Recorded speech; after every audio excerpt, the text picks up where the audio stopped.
I want to take a brief moment to say that I appreciate the opportunity to serve on the Budget Committee as a new member, and especially to do so at a time when the state of our federal budget is in such profound disrepair, perhaps more so than at any other time in our nation's history. 15 years ago, our public debt, measured as a percentage of the American economy, was at just 35%. Today it stands at 100%. And even according to fairly rosy objections, within the next few decades, it'll get up to 200%.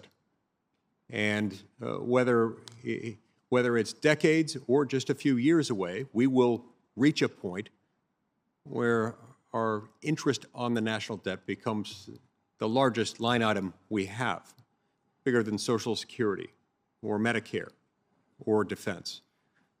This fiscally irresponsible path that our federal budget is on is something that increases insignificantly the odds of a debt crisis and the associated economic pain that will inevitably be borne by the American public if and when that crisis arrives in its full force. Just last year, the Congressional Budget Office noted that the very tangible consequences of our federal debt need to be kept in mind. Quote, the high and rising federal debt that CBO projects over the next 3 decades would have serious consequences for the economy and federal budget, including the crowding out of private investment, higher interest costs, and increased risks of a fiscal crisis. So let's not fool ourselves. And most importantly, let's not fool those we represent, the American people. Our ballooning deficits and burgeoning debt have been driven by and will continue to be driven by runaway profligate spending by the federal government, not because of any effects of climate change. That is a different thing. That's not what has caused our ballooning debt and deficits.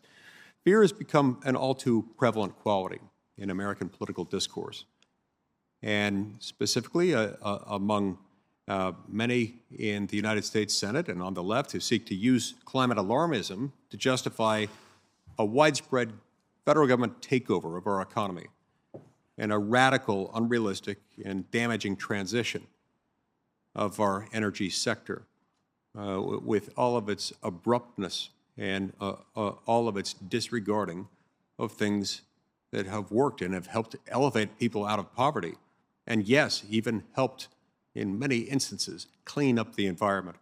Dating back to at least the 1970s, a group of left-wing academics and media allies began making apocalyptic claims about climate change, stipulating that climate-related apocalyptic events would wipe out hundreds of millions, if not billions, of the Earth's human inhabitants over the next few decades.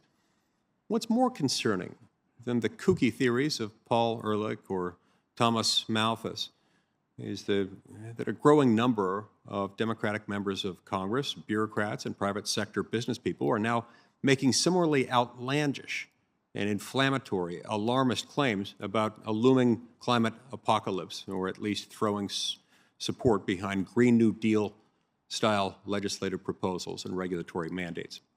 Not only is this supremely misguided and short-sighted, but it's not remotely necessary, certainly isn't desirable. The reality is that U.S. energy-related carbon emissions have been steadily declining over the last 15 years without any Green New Deal-style takeover of the federal budget and the American economy. And at the same time, China's carbon emissions have nearly doubled over that same time period. Democrats in Congress and in the Biden administration need to work with Republicans to promote American energy independence rather than promoting less efficient forms of energy, especially at a time of significant energy inflation that's been financially debilitating to low and middle income American households. And those energy costs translate also to higher food costs and higher costs for everything we buy and everything we do. These costs don't fall on the wealthy like they fall on the poor and middle class. The brazen regulatory overreach currently being carried out by unelected and unaccountable bureaucrats must come to an end, as those decisions of making law are expressly reserved for Congress under Article 1, Sections 1 and 7 of the U.S. Constitution. Lastly, it's my hope that this committee will spend more of its time and effort this Congress deliberating ways to reduce our budget deficits so that we can stabilize our debt while putting our budget on a pathway to balance. Thank you, Mr. Chairman.